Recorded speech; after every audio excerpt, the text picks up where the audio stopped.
How to fix request limit reached on Cash App.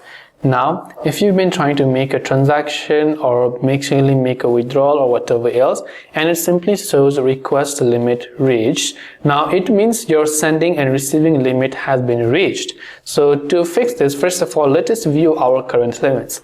Tap on your profile icon, which is your Cash App profile, from the top right hand side. You scroll down and you can find the limits tab. Tap on limits. Over here you can see your current sending, receiving and cash balance limit. But if you want to get rid of this limit, then what you have to do is you have to impose a verification, which means you need to verify your identity. So right here you can see it says you can get higher limits and access other features by verifying your identity. So you just want to tap on verify identity button. You just want to tap on continue. Make sure that you are a legal citizen of either the UK or the US.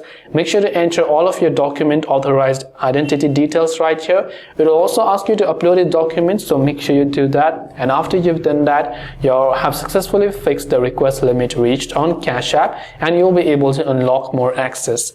I hope this video helped you. If you have got any further questions, feel free to leave them down below. Thanks for watching till the very end, and see you soon in the next video.